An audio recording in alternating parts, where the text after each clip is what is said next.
Korom Gajuang ma eno imore wadhi mbele gi weche manyien. Moko kuom anyuola mag jogo manyocha owito ngimagi e ng'anyo manyocha obagi e pacho ka juma mokalo nochopo kar kano ringre ma City Mortuary mar bedo joneno e chenro mar bero ne ringre kotelie gi jabero mar sirikal Peter Ndegwa.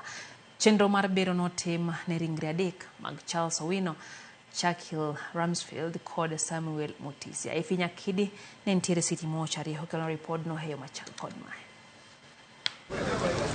Ma e chal mar kar kano ringre ma City Mortuary. Anyuola mane owito wedegi e ng'anyo mane otimore pacho ka juma mokalo ochopo ka nigi lit mar bedo joneno e chenro mar bero motele gi jabero mar sirikal Peter Ndegwa. Chenro no mane ochan chakore saa 3 okinyi ochakore saa 9 kendo otimne ringre adek mag Charles Owino, Shakil Ramsfield kod Samuel Mutisia. Charles Owino ma jahigni 19 nochwal e kar kano ringre ma City kendo norwak e buk kaka jal mane oyudo masira e kar dak ma Juja kata obedo ni nowuok Kitengela. Lipot mar bero motim kawuono ofwenyo ni Charles nowito ngimane kaluwore gi lisasi mane ogoyo wiye. Wachung' kanyo ero sama itimo postmortem. Koro nyaka sani ero onyiswa ni waneno ka bunde nochwado wi nyathino manyaka hiyo scalp yake imepasuka tayari, ogole kose barore marach. Nyaka dakteche go neno kama nodonjogo gi kama owuok godo.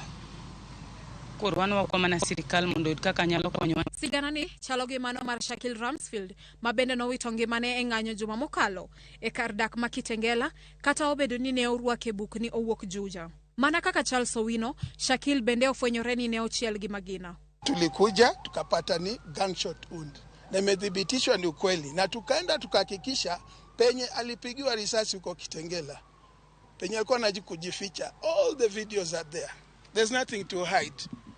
I never shed the blood of my son. He was a hero. Samuel Mutisia manowito ngimane e kar dak ma Mlolongo nochwal ringre mare City Mortuary kendo norwake buk kaka jal mane oneg ji. Kata kamano, bero oyango ni nogo wiye gi gima dik mane omiyo ochwero remo mang'eny kendo wito ngimane. Kulingana na daktari ametuambia Samuel alipigwa na kifambutu kwa kichwa. Ndicho kimesababisha bleeding, ile imesababisha kifo chake. Kata obedo ni anyuola gi duto oyudo duoko ewi kaka wedegi nowito ngimagi. Giywago ratich wedegi ka gikwayo piny owacho mondo migi kony moloyo to yor iko ringre kod chenro duto mag liel. Sasa sina uwezo yeyote venye nitasaidia huyu mtoto afike nyumbani.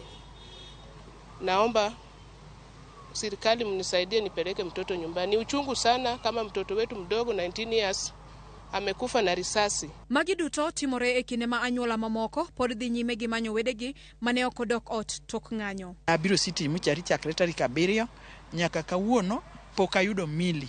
To gima chanda achiel gi jo mortuary gi ka biro to joma nyocho miya nyoro emimiya. Joma nyocho miya nyoro emimiya.